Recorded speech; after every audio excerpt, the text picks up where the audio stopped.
नमस्कार। Political pitch पर आप सभी लोगों का स्वागत है। आज इस वीडियो में चर्चा करेंगे दिल्ली की राजनीति को लेकर, जिसमें चर्चा करेंगे उपराज्यपाल ने जो दिल्ली सरकार को कैग रिपोर्ट सदन के पटल पर रखने के लिए कहा।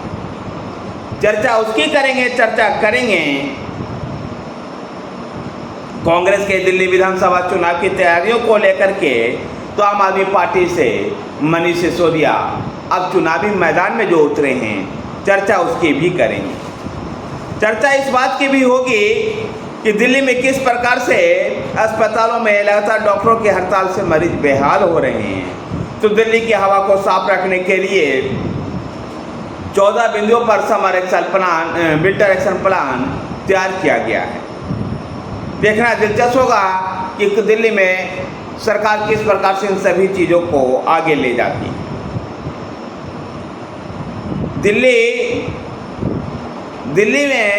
दिल्ली में उपराज्यपाल विनय कुमार सक्सेना ने दिल्ली सरकार से जो भारत के नियंत्रक और महालेखा परीक्षक यानी कैग जो है, कैग रिपोर्ट को विधानसभा के पटल पर रखने की मांग। इन कैग रिपोर्टों में कई ऐसे रिपोर्ट 2018 से पेंडिंग है। ऐसे में उपराज्यपाल ने कहा है इन सभी रिपोर्टों को विधानसभा के सभा पटल पर रखा जाए। दिल्ली के लेफ्टिनेंट गवर्नर ने कहा है ये दिल्ली के लोगों का अधिकार है कि वो विधानसभा में रखा जाए। कांग्रेस ने भी इसके लेकर के कहा है कि आम आदमी पार्टी इसमें घोर लापरवाही बरत रही है और अपने कारनामे को सच उजागर ना हो जाए, इसके लिए कैग रिपोर्ट को दिल्ली विधानसभा के पटल पर नहीं रख रही है। जब ही उपराज्यपाल विनय कुमार सक्सेना को पत्र लिखना पड़ा है।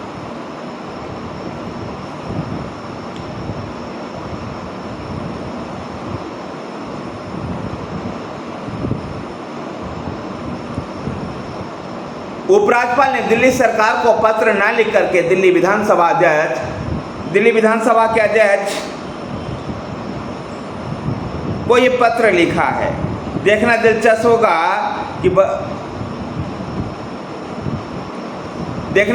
होगा कि कांग्रेस दिल्ली में आम आदमी पार्टी की सरकार कब इन पत्रों को सदन में रखती है, इन रिपोर्टों को सदन में रखती है। जो रिपोर्ट हैं ये ज़्यादातर आतिशी जो दिल्ली के शिक्षा मंत्री हैं उनके मंत्रालय से जुड़े हुए हैं। दिल्ली के उपराज्यपाल विनय कुमार सक्सेना ने बारापुला कोसक और सुनहरी नाले को लेकर के भी चिंता व्यक्त की है। जिस प्रकार से सभी नाले दिल्ली के ड्रेनेज सिस्टम्स को सही रखने के लिए बनाए गए थे, लेकिन जिस प्रकार से इनमें मलबा भरा हुआ है, इसको लेकर के विनय कुमार सक्सेना ने अपनी चिंता जाहिर की है। जैसे जैसे समय बीत रहा है और विधानसभा का चुनाव नजदीक आ रहा है, दिल्ली के तमाम राजनीतिक दल, दिल्ली में अपने राजनीतिक गतिविधियों को संचालित करने वाले तमाम राजनीतिक दल अपने तैयारियों को पुख्ता अंजाम दे रहे हैं। कांग्रेस पार्टी जो दिल्ली में लगभग 15 साल तक लगातार शासन की और शीला दीक्षित को एक अच्छे मुख्यमंत्री के रूप में भी गिना जाता है, लेकिन 2014 में आम आदमी पार्टी के उभार के साथ ही दिल्ली में लगभग कांग्रेस पार्टी उखड़ सी गई थी। लेकिन कांग्रेस फिर से एक रोड मैप तैयार करके 2025 के दिल्ली विधानसभा चुनाव में अपने संगठन को मजबूत करना चाहती। दिल्ली विधानसभा चुनाव के लिए कांग्रेस पार्टी ने 100 दिन में दिल्ली के सभी 70 विधानसभा क्षेत्रों में पहुंचेगी। कांग्रेस पार्टी दिल्ली प्रदेश इकाई के अध्यक्ष देवेंद्र यादव और राष्ट्रीय कोषाध्यक्ष अजय माकन इन सभी कार्यक्रमों को देखरेख करेंगे। जहां कांग्रेस पार्टी संविधान बचाने को लेकर केंद्र पर हमलावर रहेगी, तो दिल्ली के व्यवस्था को लचर बना देने को लेकर के दिल्ली की आम आदमी पार्टी के सरकार पर भी हमलावर रहेगी। गौरतलब है कि लोकसभा चुनाव में कांग्रेस पार्टी और आम आदमी पार्टी ने मिलकर के चुनाव लड़ा था, फिर भी उनको परिणाम सिफर ही प्राप्त हुआ। ऐसे में कांग्रेस पार्टी ने लोकसभा चुनाव के अगले ही दिन ऐलान कर दिया था कि वो दिल्ली में विधानसभा का चुनाव अकेले अपने दम पर लड़ेगी। कांग्रेस पार्टी यदि मजबूती से लड़ेगी तो कोर वोटर उसके तरफ वापसी आएंगे और भी वोटर उसके साथ जुड़ सकते हैं। जबकि सत्ता की खीर अभी कांग्रेस के लिए बहुत टेढ़ी है। दिलीप काली घोटाला में लगभग 1.5 साल तक जेल में रहने के बाद सुप्रीम कोर्ट के जमानत के बाद जेल से बाहर आए मनीष सिसोदिया ने पार्टी की कमान एक तरह से संभाल ली।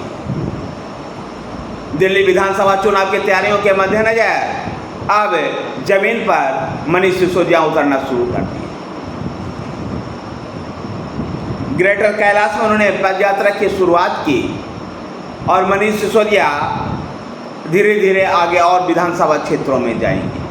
मनीष सिसोदिया और आम आदमी पार्टी का कहना है कि जल्द ही अरविंद केजरीवाल भी जेल से बाहर आएंगे और उन्होंने अपने आप को निर्दोष साबित करने का प्रयास किया। गौरतलब है कि मनीष सिसोदिया के मनीष सिसोदिया ग्रेटर कैलाश से अपने राजनीतिक अभियान की शुरुआत कर रहे हैं। मनीष सिसोदिया के जेल से बाहर आने से निश्चित रूप से आम आदमी पार्टी का मनोबल बढ़ा हुआ होगा और चुनाव में उसका बेनिफिट आम आदमी पार्टी को मिल सकता है। जहां 2 बार से लगातार सत्ता में है, तीसरी बार हैट्रिक लगाने का प्रयास कर रही है, लेकिन देखना दिलचस्प होगा कि उस हैट्रिक को भारतीय जनता पार्टी और कांग्रेस कितनी मजबूती के साथ रोक पाती है। धन्यवाद साथियों, वीडियो को लाइक कीजिए, शेयर कीजिए, हमारे साथ बने रहने के लिए हमारे चैनल पॉलिटिकल पीस को सब्सक्राइब कीजिए। धन्यवाद।